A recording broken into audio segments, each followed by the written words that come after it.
Pada pertemuan kita minggu lepas, kita kongsikan ta'rif, kemudian dalil, kemudian hikmah, kemudian orang yang disunatkan melakukan ibadat korban.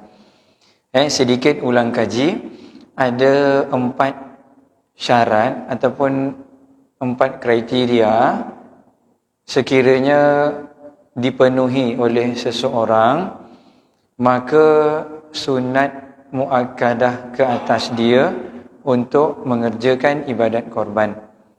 Dia ada 4 syarat baru dia sunat muakkadah. Kalau cukup syarat 4 tapi tak buat korban, maka hukum dia makruh, dia tidak haram. Yang pertama, mestilah Islam, kerana orang kafir tidak sah berkorban, tidak sah menyertai korban. Tapi kalau dia join korban atas nama menyertai sembelihan, atas nama nak daging, tak apa. Yang tak boleh ni join kita punya bahagian atas nama korban, yang itu tak boleh. Tak boleh lah. Yang kedua, merdeka. Yang ketiga, baligh. Baligh ni maksudnya telah keluar ataupun telah ada salah satu daripada 3 ciri: keluar air mani, yang kedua darah haid, yang ketiga capai umur 15 tahun mengikut kiraan Islam. Jadi salah satu daripada 3 tu ke dia balik. Dan yang keempat, yang kita fokuskan, yang keempat adalah berkemampuan. Jadi seseorang yang ada 4 syarat: Islam, merdeka, baligh, dia baligh dan berakal, dan yang keempat dia berkemampuan, maka disunatkan ke atas dia dengan tuntutan sunat muakkadah, sunat yang sangat dituntut untuk dia mengerjakan ibadat korban. Maksudnya kalau dia cukup 4 syarat tapi dia tak buat, maksudnya dia Islam, merdeka, baligh dan mampu, dia tak buat, makruh. Makruh dalam mazhab Imam Syafi'i. Dan kita juga kongsikan apakah kayu ukur ataupun ukuran yang dikatakan mampu. Mampu ni macam mana nak ukur? Mampu ni bermaksud seseorang yang ada lebihan harta setelah ditolak perbelanjaan dia dan orang yang dia tanggung. Dia dan orang yang dia tanggung. Kalau tak ada orang tanggung, dia tanggung diri dia, maksudnya perbelanjaan diri dia dalam tempoh 4 hari. 4 hari. Dia diiktibar tu 4 hari saja, iaitu hari 10 Zulhijjah, hari raya, dan 3 lagi hari tasyrik, 10, 11, 12, 13. Dia ada lebihan setelah tolak perbelanjaan 4 hari tu, dia ada lebih. Dan lebih dia tu cukup untuk membeli satu bahagian. Satu bahagian tu nak beli kat mana? Beli kat korban tempat dia lah. Tempat dia lah. Kalau kita di sini satu bahagian 900. Jadi setiap tempat tu lain-lain lah. Di tempat saya paling murah 750 ada. Ada 800. Jadi yang diukur tu dia nak buat korban kat mana? Dekat sini Nusa Idaman. Maka lebihan duit yang dia ada tu cukup untuk beli satu bahagian, nilai dia RM900. Dan kita buat contoh dalam bentuk duit yang mudah faham. Kita ada RM3,000 dan kita tanggung belanja kita 4 hari bersama dengan orang yang kita tanggung, keluarga kita. Contoh suami tanggung isteri dan anak, 1 hari 100, 4 hari 400. Duit ada 3,000. 3,000 tolak 400 tu, perbelanjaan 4 hari. Bukan tolak sebulan. Tolak 4 hari je yang dia ambil kira. Jadi baki 2,600. 2,600 tu cukup tak satu bahagian?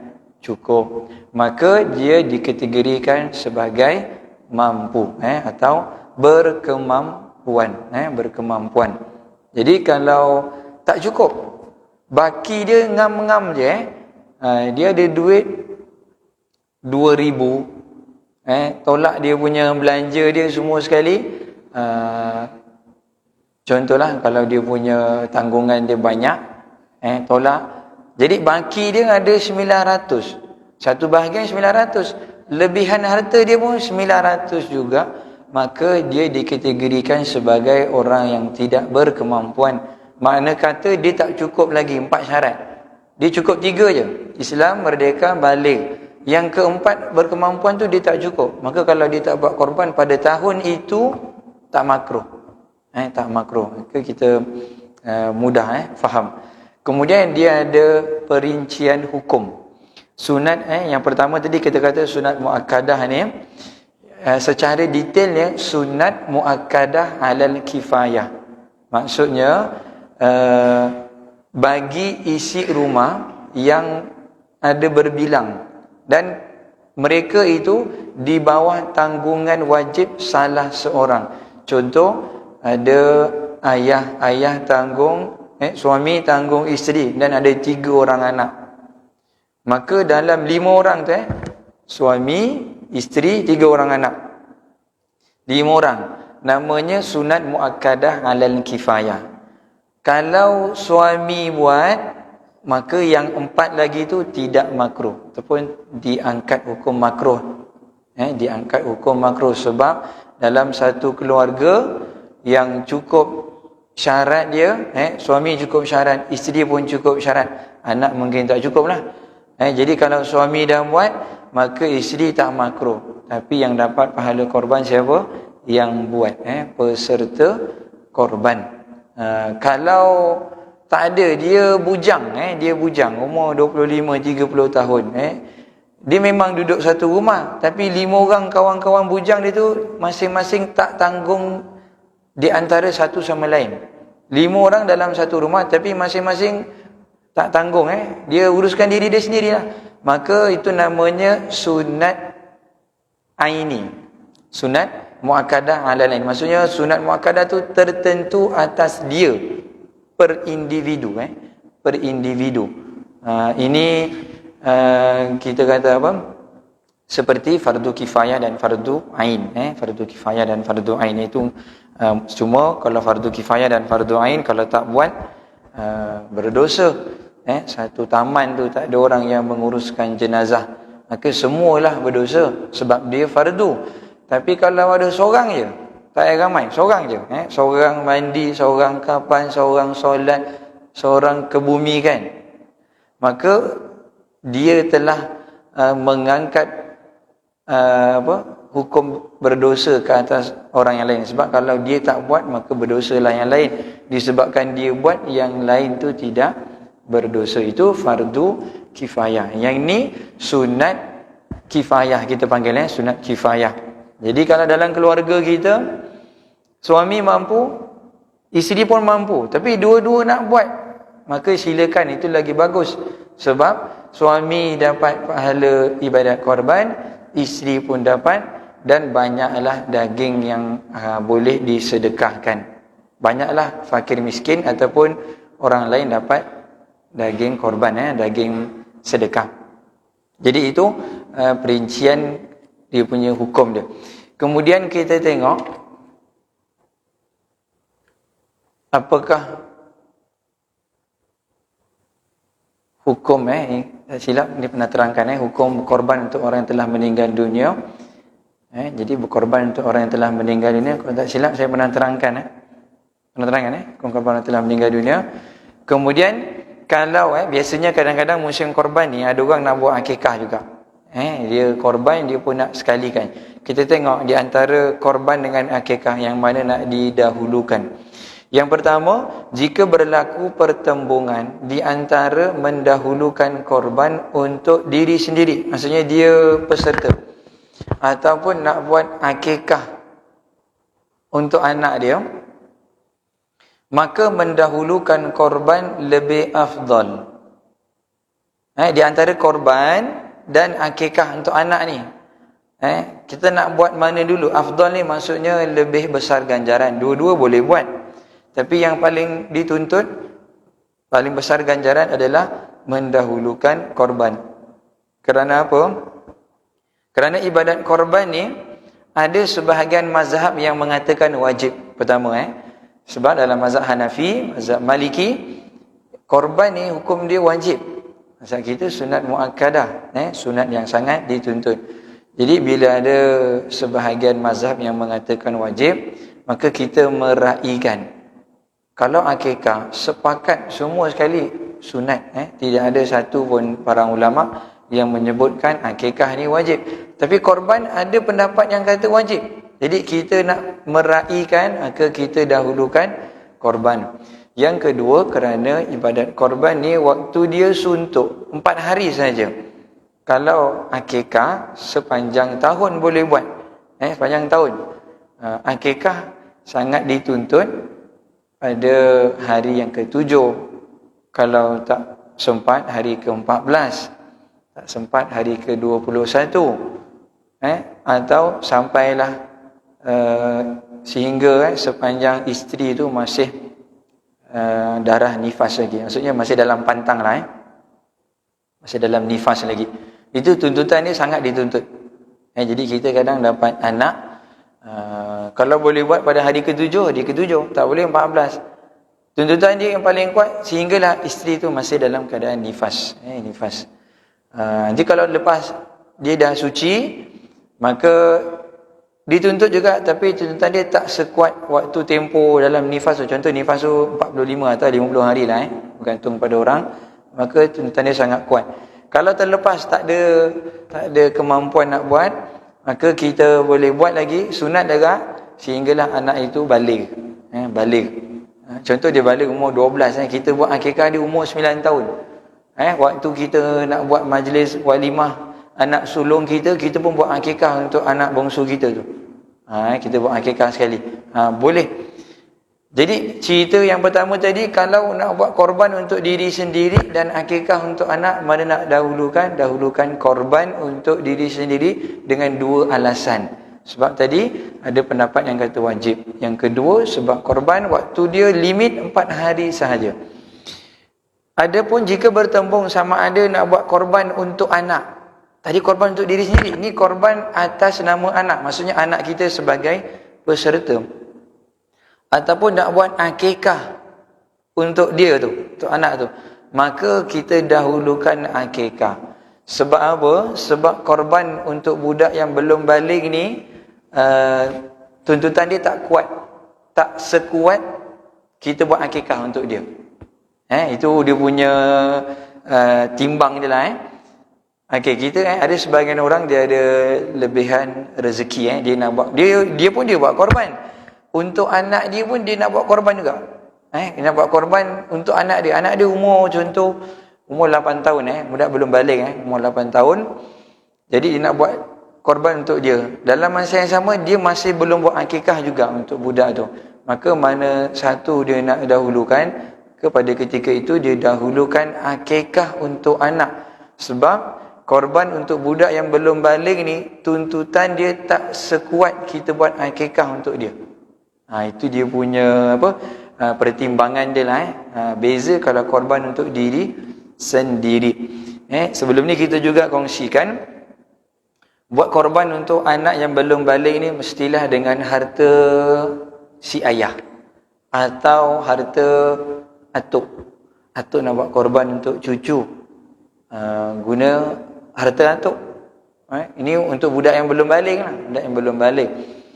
Atau ayah nak buat korban untuk anak, tapi guna duit anak, tak boleh. Guna duit anak tak boleh. Kita raya baru ni anak dia dapat duit raya lebih, jadi dia pun kata daripada awak beli bukan-bukannya mai sini duit tu ayah ambil, ayah belikan satu bahagian. Ayah dia belikan tapi duit tu duit anak. Maka tak boleh. Sebab apa? Budak yang belum balik ni dia terhalang daripada menguruskan harta. Dia tak pandai, dia tak reti lagi. Kalau kita kata suruh, dia bagi je. Tapi kalau cuba dia dah balik, umur dia 15 ke 20, kita nak duit dia 800 buat korban, dia fikir dulu. Nanti dulu ya, duit nak guna ni. Kan dia boleh fikir. Tapi budak-budak Dia tak boleh fikir. Lagi pula kita cakap tu dia tengah tengok kartun. Memang dia bagi je. Jadi tak boleh kita guna duit anak yang belum balik untuk buat korban. Sebab apa?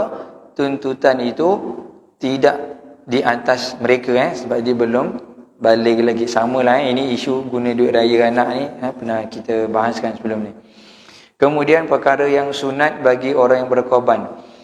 Sebahagian kita ada yang dah daftar untuk join korban. Jadi kalau kita dah tahu dari awal kita ni memang join korban, peserta korban, maka ada beberapa perkara sunat yang dianjurkan kita buat. Ada beberapa larangan, ada yang berbentuk kita buat. Yang pertama sekali, disunatkan kepada mereka yang ingin melakukan ibadat korban supaya tidak menggunting atau mencukur rambut dan memotong kuku apabila masuknya 1 Zulhijjah, dan berkekalanlah sehingga dia menyempurnakan penyembelihan korbannya sekalipun pada hari yang terakhir, iaitu 13 Zulhijjah. Jadi disunatkan, disunatkan. Kalau kita nak buat korban, memang kita dah daftar, dah bayar, maka nak masuk 1 Zulhijjah tu, jangan potong kuku, rambut, cukur apa semua sekali tu, sampai binatang korban kita disembelih. Jadi hukum dia adalah sunat. Kalau buat juga apa jadi? Kalau buat juga, dia takkan menjejaskan pahala ibadat korban. Ibadat korban dia cerita lain. Dia cuma kurang pahala dalam bab menahan diri.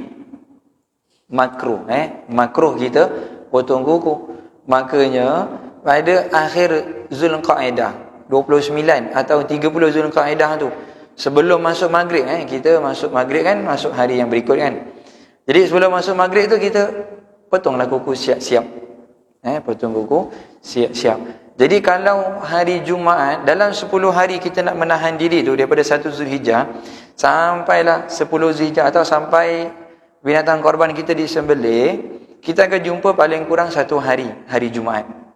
Yalah kan dah 10 hari kan, misalnya ada 1 hari kita jumpa hari Jumaat. Walaupun hari Jumaat dituntut kita potong kuku, ngandam misai rambut, bulu hari-hari, bulu ketiak semua sekali itulah. Tapi kalau kita peserta korban, kita sunat jangan buat. Maksudnya kita tetap dengan larangan khusus untuk orang yang menyertai korban. Jadi dia menahan diri daripada potong kuku. Walaupun hari Jumaat, dia special case. Special case, maksudnya dia jangan potong lah. Kalau orang yang tak join korban, dalam rumah kita, isteri kita kongsi duit korban dengan kita, seekor kambing. Dia 600, kita 600. Macam mana isteri hadiahkan duit kepada suami. Tahun ni abang buat korban lah, ni duit saya bagi. Pasal kambing seekor je nama kan. Seekor nama pula. Silat, tersyasyul lah. Dah mengekorkan manusia pula. Kambing seorang je nama kambing seorang je. Jadi dia hibahkan bahagian dia 600 kepada suami. Kemudian suami buat korban. Jadi isteri tu nak kena tahan juga ke? Isteri tak perlu. Yang nak jaga pantang larang ni peserta, penama.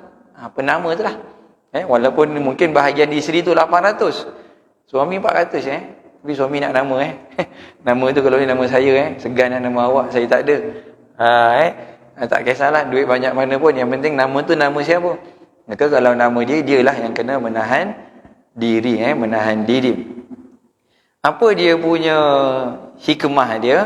Kata para ulama, hikmah dia adalah supaya sempurna keampunan dan kebebasan daripada api neraka, namanya syumulul maghfirah.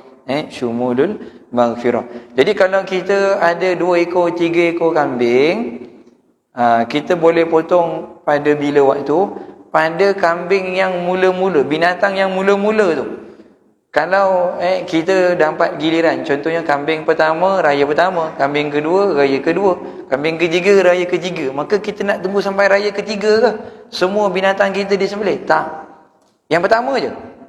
Yang pertama. Jadi kalau kambing kita, pihak AJK maklumkan, kambing haji ni hari pertama kita sembelih. kita ikut turn kan, mungkin banyak ke apa. Maka yang kedua ketiga tu pada hari yang berikutnya tak apa, yang diiktibar adalah haiwan sembelihan yang mula-mula. Jadi kalau orang buat luar negara, kita kena tanya dululah orang yang jadi orang tengah tu lah, jadi wakil kita tu. Ni saya punya unta ke, saya punya kambing ni sembelih raya ke berapa? Pasal kat sana memang setiap hari banyak kan, jadi dia memang limit kan. Kadang-kadang sampai raya yang keempat, hari terakhir 13 Zulhijjah, dia 4 hari kan boleh sembelih. 10, 11, 12 tak. Jadi wakil kita beritahu dah selesai kerana dia hantar gambar ke video kan. Ada hari tak. Jadi sebelum tu raya pertama, kedua, ketiga tu jangan potong kuku lagi. Pasal syumulul maghfirah. Dia sembelih saja selesai barulah kita boleh potong semua. Itu sunat sunat, maka dia ada pahala tambahan. Yang kedua, kita sunat memberi makan haiwan korban sehingga gemuk. Ni kalau kita bela sendirilah, beli awal, jaga sebulan, 2 bulan, atau memang kita penternak, kita nak buat korban, maka kita bagi makan banyak sikit supaya dia gemuk, dia besar, banyaklah daging yang boleh kita sedekahkan. Yang ketiga, sunat bertakbir. Litukabbirullaha ala ma hadakum. Untuk kita membesarkan Allah atas apa yang Allah kurniakan hidayah kepada kita. Jadi nampak haiwan korban ni takbir. Takbir. Kalau tak nak takbir raya pun tak apa, takbir raya panjang pula. Tengok binatang korban ni takbir raya panjang. Allahu Akbar tak apa.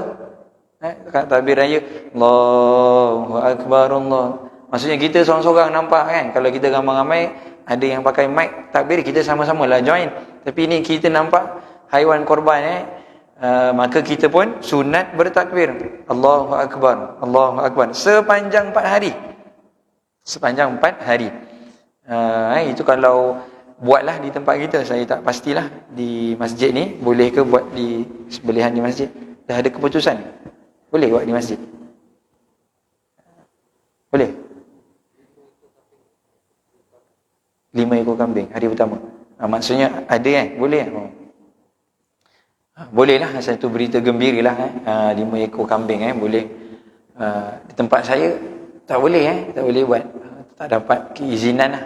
Mungkin tak menepati kan dia punya syarat dia ke apa, kena buat di tempat sembelihan. Jadi yang ini nak tengok binatang korban ni adalah bendanya, binatang tu adalah. Kalau tak, siapa yang pergilah tempat sembelihan, dialah yang nampak binatang korban, dialah yang sunat untuk takbir. Yang keempat, sunat menjadikan daging korban makanan pertama yang masuk dalam perut pada hari raya pertama korban. Jadi kita makan yang pertama tu makanan daging korban, masak paling cepat, masak goreng daging tu.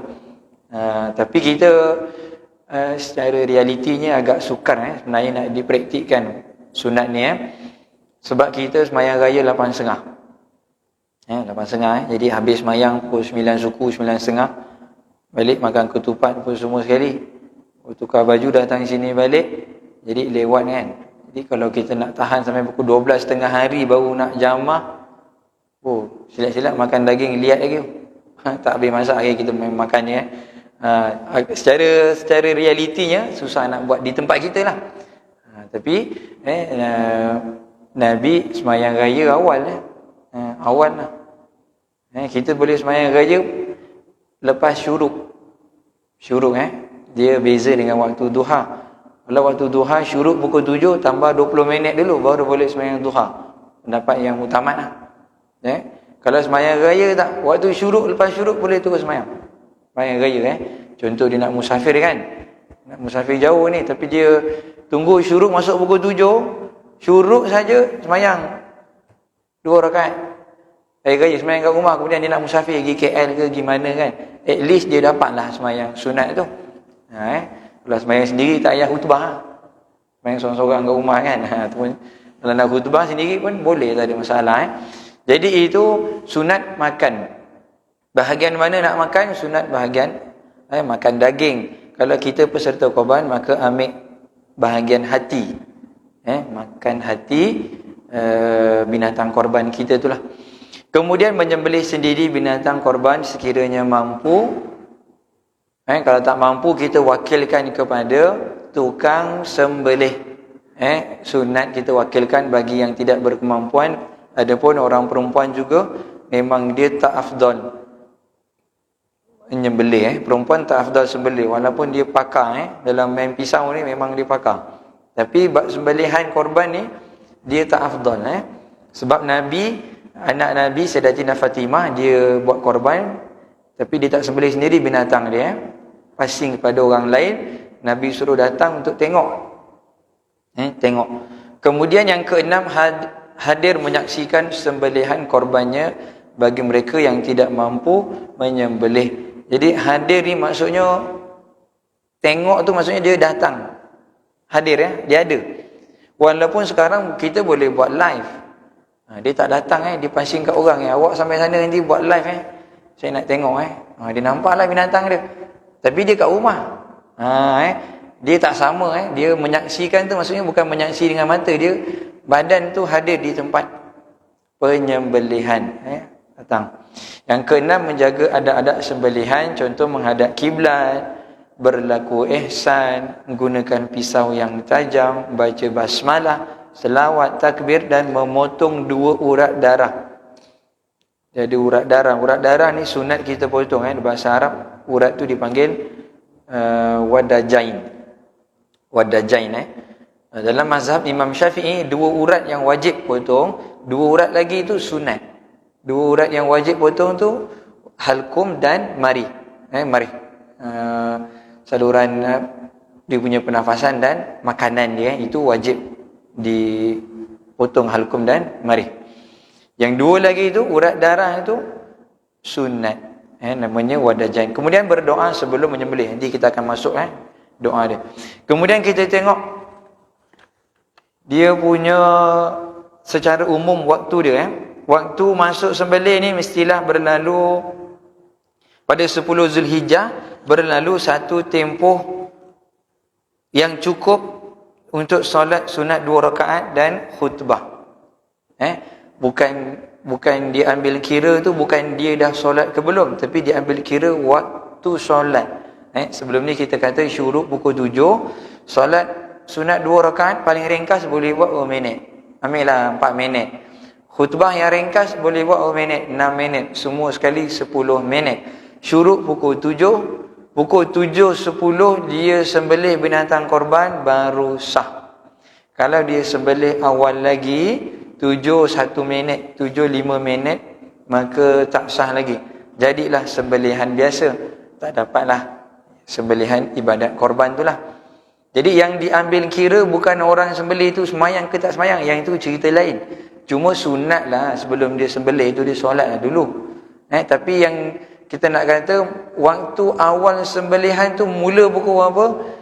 Mula setelah berlalu satu tempoh yang cukup untuk solat 2 rakaat yang ringkas, solat air raya dan khutbah 10 minit je. 10 minit yang ringkas. Khutbah yang kita baca setengah jam tu ataupun 20 minit itu full punya. Dia versi yang ringkas dia 5-6 minit yang wajib ke? Yang wajib je. Jadi ambillah 10 minit Jadi 7-10 minit baru boleh mula sembelih. Sampailah 13 Zulhijjah. 13 Zulhijjah, iaitu hari terakhir hari tasyrik sebelum masuk maghrib. Sebelum masuk maghrib. Maghrib. Kalau korban kita tu korban sunat, kita tak sempat buat. Kambing tu datang lambat. Kambing tu dijanji hantar pada hari terakhir, hari 13 Zulhijjah. Kerana jalan jam ke apa, dia sampai sini je turunkan dia azan. Dah masuk 14 Zulhijjah lah, maksudnya dah masuk, dah luar daripada tempohnya. Maka dia tak ada namanya qada korban sunat. Korban sunat dia tak ada qada. Kalau solat sunat boleh qada. Kan solat sunat kan kita boleh qada. Solat sunat ada 3 jenis. Solat sunat zatu asbab, ada sebab. Solat sunat muaqqad yang ada waktu, solat sunat mutlak. Solat sunat yang ada waktu sunat kita qada. Solat sunat yang bersebab, solat sunat tahiyatul masjid, solat sunat wuduk, solat sunat ihram. Itu kalau terlepas waktunya tak sunat kita qada. Kalau ibadat korban sunat, korban sunat kita kalau dah keluar daripada waktunya, contoh macam kes tadi, adakah ada istilah qada korban sunat? Tak ada. Tapi kalau korban kita tu korban nazar, memang kita kata saya bernazar tahun ni saya nak buat korban. Sekali binatang kita tu datang lambat ataupun lari, dia lari, kita dapat tangkap tu maghrib pun dapat. Maka kalau korban nazar wajib, maka dia ada namanya qada. Namanya korban nazar yang diqada. Ada istilah sebab dia wajib. Tapi kalau sunat, dia tak ada qada korban sunat. Tak ada. Maka kita kena bela kambing tu sampai raya tahun depan.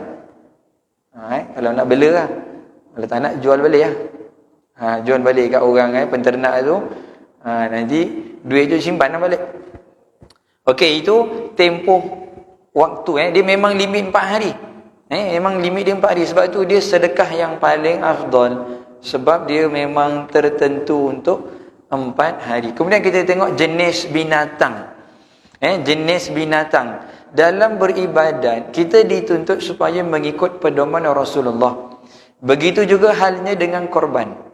Hendaklah binatang yang kita nak korban tu jenis binatang yang ditunjukkan dari sunnah Rasulullah sallallahu alaihi wasallam, iaitu binatang ternakan al-an'am. 3 jenis saja. Unta, lembu, kambing. 3 saja. Unta, lembu, kambing. Kerbau masuk kategori lembu. Kambing biri-biri dan segala jenis kambing masuk kategori yang ketiga, kambing. Kecuali satu jenis kambing.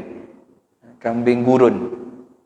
Kambing gurun dia baka kambing yang liar. Dia kambing korban ni, binatang korban ni al-an'am ni dia jinak. Dia jenis baka yang jinak.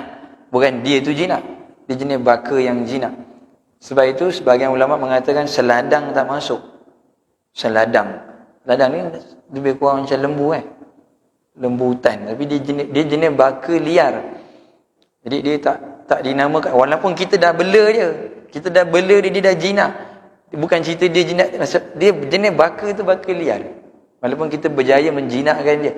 Jadi dia tadi unta, yang paling tinggi unta lah. Unta, lembu, kerbau, segala jenis kambing kecuali kambing gurun. Jadi kalau lain daripada itu, walaupun kita bela dan dia jinak, rusa kita bela, kijang kita bela, tak dinamakan. Pasal dia memang Nabi tak pernah berkorban melainkan dari 3 jenis ni sahaja.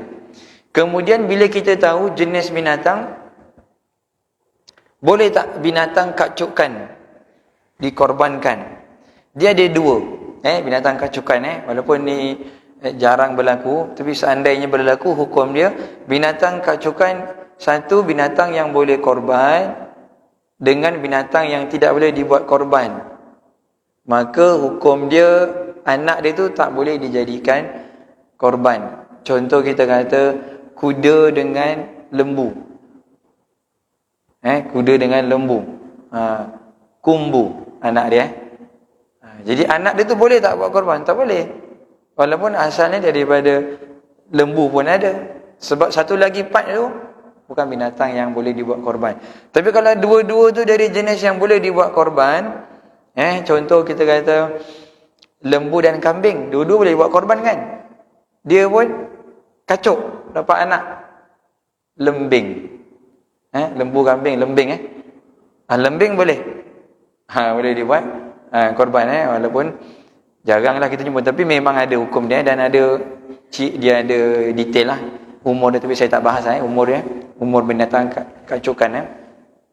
Okey, tadi jenis binatang ada 3, unta, lembu, kambing. Kemudian kita tengok umur, disebabkan dia ibadat, maka mestilah kita mengikut panduan yang diajar.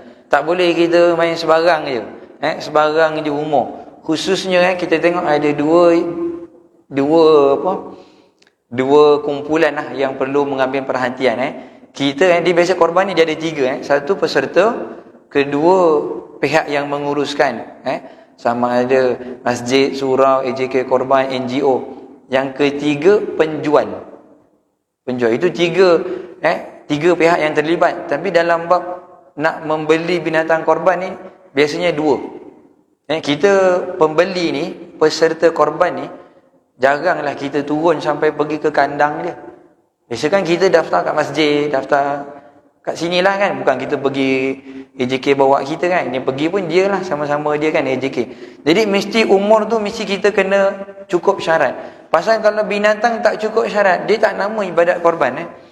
Tadi ada 3 jenis, unta, lembu dan kambing. Setiap satu tu dia ada umur yang dibenarkan. Yang pertama sekali unta. Umur unta mesti genap 5 tahun ke atas. Maksud 5 tahun tu tahun kiraan tahun Islam. Kalau unta tu surat beranak dia lahir 1 hari bulan Muharram 1440. Maka 1 Muharram 1445 baru genap. Dia ikut bulan Islam lah. Biasanya binatang ada tak surat beranak? Ada surat beranak mungkin dia tagging tak tahulah kat telinga ke kat kan dia punya leher ke, nombor dia ke jadi kalau ada surat beranak itu dia tahulah Jadi orang biasa ternak ni adalah baru dia boleh tahu Yang kedua, lembu, kerbau dan kambing biasa. 3 jenis ni lembu, kerbau, kambing, umur 2 tahun, genap 2 tahun dan ke atas. Lembu walaupun dia besar, kerbau walaupun dia besar, sama umur macam kambing. Kena 2 tahun juga. 2 tahun. Jadi kita biasanya orang yang pergi kalau dalam kalangan AJK kalaulah boleh cari seorang yang berpengalaman dengan binatang ni lah, supaya tak ditipu oleh penjual. Penjual ni dia akan cakap cukup umurnya. Kita datang jumpa dia saya nak beli binatang korban yang cukup syarat dia kata kambing ni cukup. Kita pun tak ada ilmu, kita pun okey saya nak kambing sekian jumlah, lembu sekian. Tapi kalau kita bawa orang yang at least adalah sikit ilmu, jadi kita tanya sikit, lembu ni cukup umur tengok sikit gigi dia, tengok bulu dia ke apa kan. Jadi bila kita tanya beberapa soalan, mungkin dia tahulah kita ni mungkin adalah sikit ilmu sebab gigi binatang ni pun boleh menentukan umur. Bulu dia pun ada. Ni orang yang ahli bulu dia punya tahap badan dia ke apa kan. Jadi kalau kita tanya dengan penjual, betul-betul mengharap kat penjual, dia memang kata cukupnya. Ni cukup Dia nak bagi barang jalan, barang stok habis lah. Memang cukup lah. Semua cukupnya. Jadi kita janganlah mudah ditipu lah kalau kita bawa orang yang mungkin ahli dalam bidang tu. Dia sukarlah sikit. Sebab jangan kata ustaz ibadat korban ni ada orang nak tipu. Jangan kata korban. Haji pun orang tipu. Haji umrah. Berapa ramai yang sangkut kan. Sebelum PKP. Orang yang sangkut dekat KLA sewa homestay 2 minggu. Lepas tu balik semula Asal dah buat kenduri takkan nak balik tangan kosong. Lepas tu belilah kurma. Kalau tak malu balik kosong-kosong Jadi biarlah ada gambaran balik umrah maksudnya umrah haji yang nilai dia besar tu 7,000. Haji berapa puluh ribu pun orang tipu. Ini binatang korban baru 1,000. Memang munasabah lah orang nak tipu boleh sangat orang nak tipu. Jadi kalau kita ada ilmu, kurang-kurang dia tak bolehlah bermudah-mudah bermudah untuk tipu kita. Dia mesti umur dia mesti kita kena ikut syarat dia. Sambung sedikit. Yang pertama tadi unta mestilah umurnya genap 5 tahun dan ke atas lebih. Yang kedua lembu, kerbau dan kambing biasa. Umur genap 2 tahun dan ke atas. Yang ketiga kambing biri-biri. Kambing biri-biri dia terkeluar daripada kelompok kambing kerana kambing biri-biri 1 tahun. Genap 1 tahun atau salin gigi, gigi susu kerana kambing biri-biri dengan kambing tumbusaran kambing biri-biri ni dia lebih cepat. Maksudnya kambing biri-biri lebih cepat membesar. Dia 1 tahun pun dah nampak dia besar. Jadi kambing biri-biri kalau dia cukup 1 tahun boleh disembelih, ataupun 9 bulan gigi dah saling gigi. Maksudnya gigi susu dia dah tanggal, dah tukar gigi yang lain, maka boleh disembelih. Jadi ada 3 saja mudah untuk kita ingat. unta genap 5 tahun. Yang kedua ni genap 2 tahun dan ke atas, lembu, kerbau, kambing biasa. 2. Yang ketiga kambing biri-biri, 1 tahun atau tanggal gigi. Mana satu yang jumpa dululah. Kalau 7 bulan, kambing biri-biri 6 bulan dah boleh saling gigi. Jadi kalau umur dia belum 1 tahun, tapi dah 8 bulan, 9 bulan, tapi gigi dah tanggal, maka boleh dibuat korban. Boleh dibuat korban. Jadi itu dia punya kiraan umur dia. Dalam hadis Nabi bersabda, la tazbahu illa musinnatan. Janganlah kamu menyembelih melainkan binatang yang musinnah. Musinnah ni kata Imam Nawawi dalam mensyarahkan hadis itu, dalam syarah Sahih Muslim, musinnah yang dimaksudkan dalam hadis itu adalah binatang yang cukup umur. Maksudnya kalau tak cukup umur, tidak sah ibadat korban. Jadi umur binatang ni mempengaruhi sah atau tidaknya ibadat korban kita. Jadi sebab itu kita kena pastikan. Ada sedikit tambahan. Tidak sah haiwan yang tidak cukup umur walaupun saiznya besar dan berat. Contoh lembu. Mungkin dia jenis baka yang baiknya, Australia punya lah. 1 tahun 5 bulan badan dah besar dah. Macam 2 tahun ke atas, contohlah. Tapi yang diambil kira bukan saiz, bukan berat dia, tapi umur. Walaupun badan dia kurus, umur cukup, boleh lah.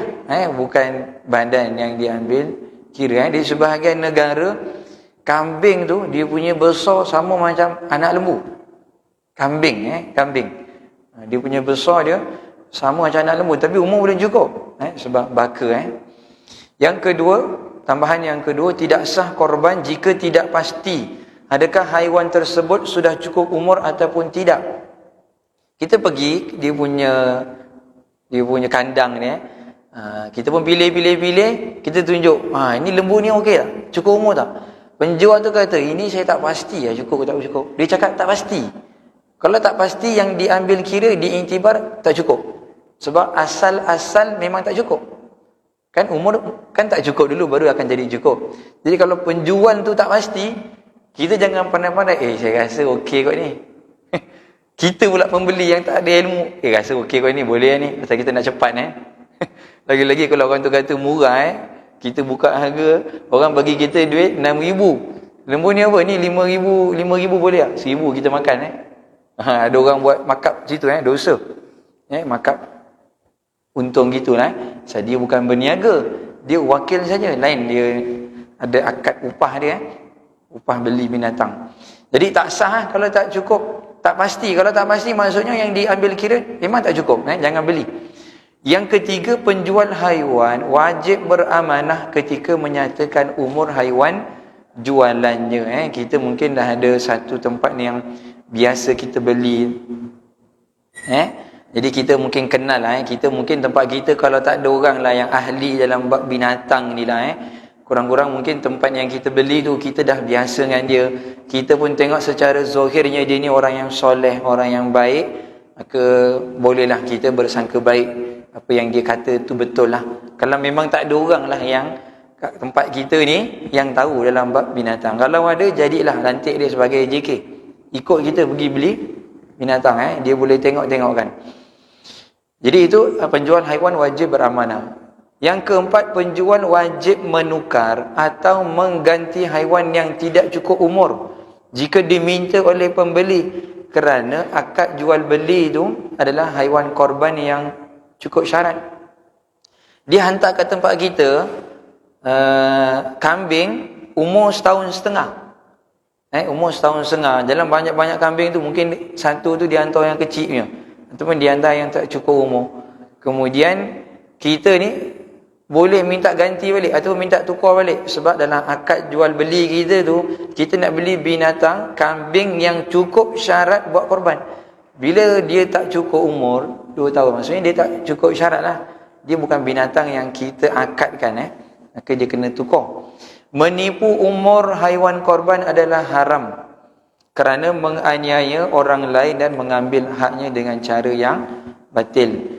Dan yang terakhir, wajib ke atas pihak yang diwakilkan membeli haiwan korban seperti AJK masjid atau surau ataupun NGO untuk memastikan umur haiwan itu menepati umur yang sah. Jadi ini kita sebagai wakil kita diamanahkan lah orang kata kita bukanlah pekerjaan AJK korban ni bukan kerja dia cuma dia tolong jadi orang tengah kita yang membeli ni janganlah mengarang-arang. Contohnya saya nak beli lembu, kalau boleh lembu tu warna putih kemudian dia ada tanduk bahagian belilah satu bahagian dia punya demand ni macam seekor tu dia punya nama bahagian satu je beli. Kalau seekor tu memang nama dia je semua tu dia punya, bolehlah dia demand saya kalau boleh nak lembu putih paling besar pahala. Ini satu bahagian dia ciput je.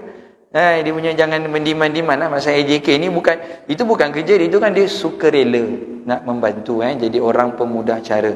Maka macam mana pun dia kena sebolehnya lah, semaksimalnya memastikan dia dapat tunaikan amanah peserta. Jadi itu sedikit sebanyak yang dapat kita kongsikan. InsyaAllah minggu depan kita kongsikan bolehkah satu binatang korban itu berbeza-beza niat. Seorang nak akikah, seorang nak jual daging, seorang nak buat walimah, seorang nak buat kenduri berkhatan, seorang nak korban, boleh tak campur-campur? InsyaAllah sambung pada pertemuan akan datang. Wallahu ta'ala alam. Aqulu qawli hadha wa astaghfirullahal azim li wa lakum. Assalamualaikum warahmatullahi wabarakatuh.